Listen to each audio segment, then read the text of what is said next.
Welcome back to The Point. We turn now to discuss something that's quite controversial, the decision by Doordarshan today to broadcast live for the very first time the RSS Sangsang Chadak's Vijayadashami or Dussehra speech. It's created a storm of controversy. Both the CPM and the Congress party have protested. They've demanded for explanations. So let me start with you, Mr. Chari. What's the justification for this step? No, let me ask these people, what is the justification for opposition, please?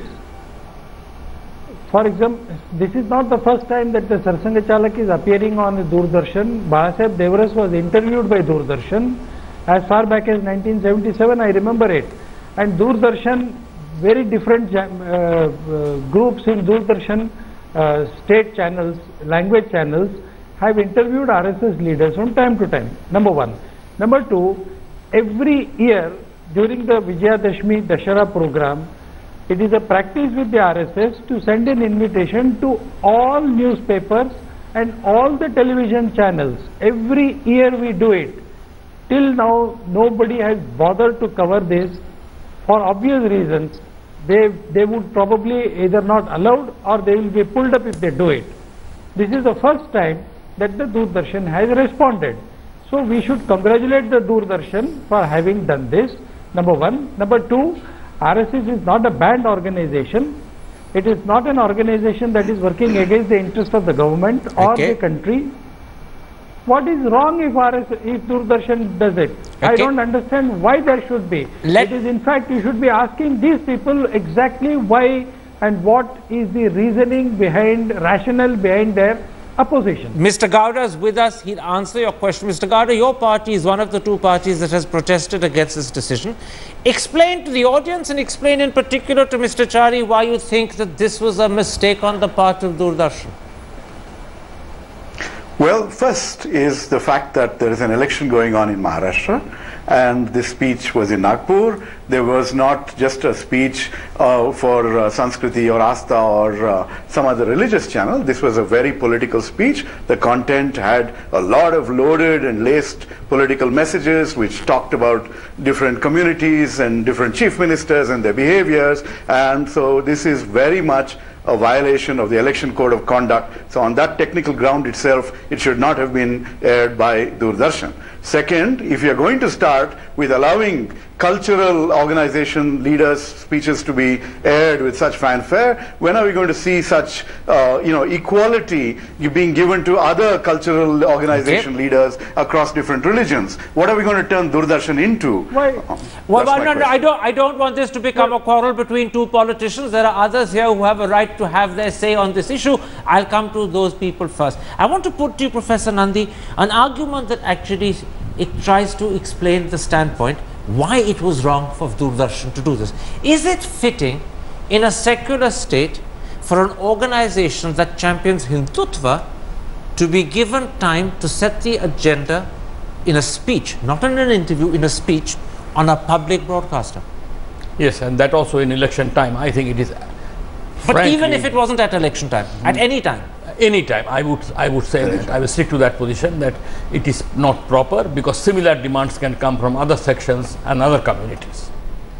And is that the only reason why it's not proper? Because you set a precedent which others will exploit and therefore you go down a slippery slope? Or is there also a principle here? Everything said, the RSS is not a religious body. It is a cultural body. Its concept of Hindutva is not even acceptable to most of the Hindus, I would hope, I believe, and even in these elections, that part of the story has not been clarified. And I do believe that this will liberate other kinds of organizations of various communities to set up or try to enter the media channels in a different ways. So we're opening a sort of Pandora's box. That's right.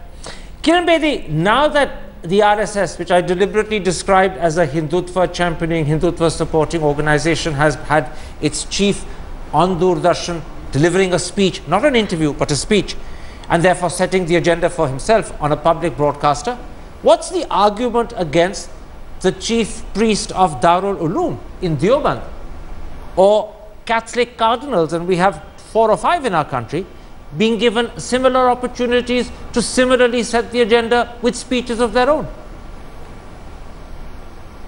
I think we must grant every media house a right to decide what makes news for them. What makes news for them. But the fact is that Doordarshan is a government-funded institution.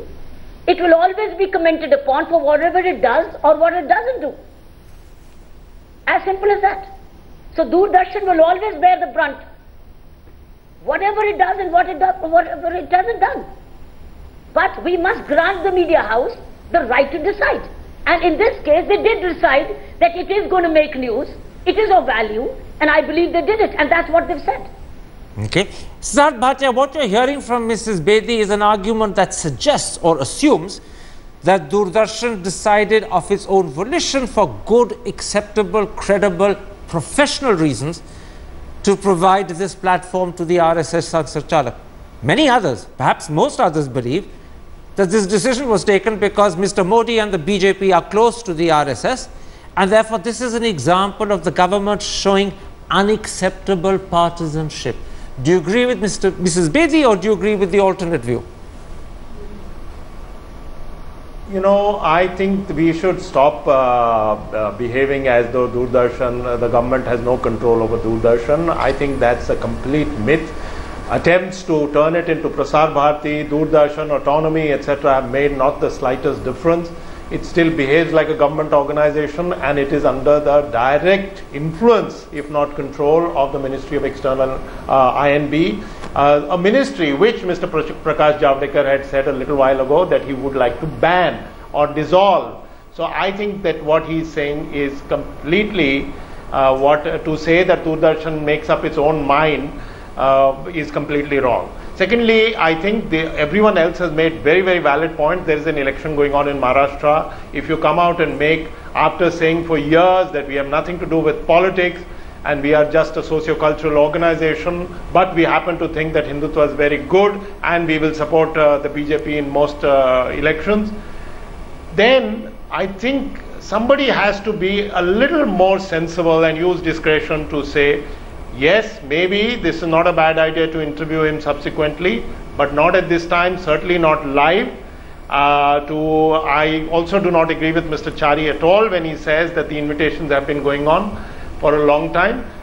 Even if there was a Congress government, and even under Mr. Vajpayee, this was not done. So I think let's be a little careful here. I personally think it's more than a Pandora's box. People are going to clamor for this kind of thing. And the RSS might start getting a higher profile on the public media. So I think it's not a very good thing, quite honestly. Nalini Singh, you're an astute journalist. Is this an unnecessary controversy that's been needlessly provoked by the government? Could it and would it have been better advised to avoid this altogether by not extending this platform to the RSS Sansarchalak? I am going to be what you used to be, the devil's advocate just now. Karan, let us talk about something which is, which is such a cliche, the autonomy of Doordarshan. We have seen and asked the people who were managers of the Congress communication at the time that Anna Hazare had his anti-corruption, sit-in at Ramlila. Doordarshan ignored it. All channels, including this one, had saturation coverage 24 hours. Does Doordarshan of the Congress days regret not having taken Anna Hazare on board and having given, okay, it's not 24 hours but 6 hours of coverage? Maybe things would have been different for the Congress party today. What I'm saying is, and remember, I'm the devil's advocate just now, that Doordarshan and Jawahar Sarkar, CEO, etc., have gone on, have had a lot of problem with Manish Tiwari. Now, Doordarshan might know, and it is true, that there is a market for nationalism today. Mohan Bhagwat is representing some sort of nationalism. People understand. In which case should they repeat this speech at prime time tonight? I do not think that nationalism would be able to debunk the Dance India dance or the Big Boss or Big House or whatever. I don't think so. I don't think they should. So there's a market for nationalism at 7 in the morning when most people on a holiday are asleep. There's a market for nationalism when it's going live. Maybe. At 7 in the morning when most people are asleep because it's a holiday. Maybe people, maybe right. that's what they think. But maybe, in other words, maybe you're saying in answer to my question, this was not a controversy no, that was I'm best saying avoided. that agreeing with the others, I just want to be the devil's advocate, synthetic It's one an that you used to honorable be. profession in front of me at any point of time. Good. So that's what I'm saying, that in fact there is a market which is existing today, and I think if Doordarshan tapped into it, they tapped into it, but they were nudged by the minister, I'm sure. Very quickly, because I'm out of time, but I saw you were nodding your head. Do you believe that marketing nationalism justifies showing the Satsa Chalak at 7 in the morning, or does that still not work with you? No, it doesn't work with me. It doesn't work with me. And let us not forget, the present Prime Minister and BJP also has a baggage. Whatever they might do, that baggage stays. And the more they avoid this kind of incidents, this kind of events, this kind of partisanship, the better it is for them. Forget the Congress.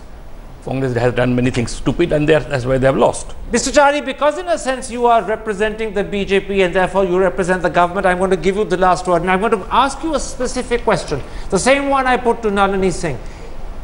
Is this a controversy that was best avoided? Was this a can of worms that should have remained closed and not be opened? I don't see any controversy in this. If you want to make a controversy out of this, you can make a controversy out of what Karan Thapar is wearing today. That's not the issue. The issue is, we have been sending invitations to Doordarshan every year, but we did not expect Doordarshan to cover. This year also we have sent an invitation, and this is exactly the position that I have taken earlier, and this is what the truth is, number one. B, if the Doordarshan has decided to cover this, and tomorrow if any other organization, a cultural organization, somebody mentioned the Archbishop, you also mentioned some Muslim organizations. Darul Uloom in They are Deoband. religious organizations. RSS is not a religious organization. Therefore, if there is a cultural organization which wants to talk about nationalism, which wants to talk about all good things in life, I think they should also be given equal time or any amount of time in Doordarshan. There is nothing wrong about it, but I think I'll underline that last thought. Speech is nothing wrong. Okay, I'll underline that last thought. Equality must be given to any other cultural organization that wants to talk about nationalism and what you call the good things. My thanks to all my guests for joining me on Dussehra to talk about these critical issues, and I'm particularly grateful that on a day when I'm sure you may have had other more important things to do, you were with me. A very happy Dussehra to everyone. But for me, for now, goodbye.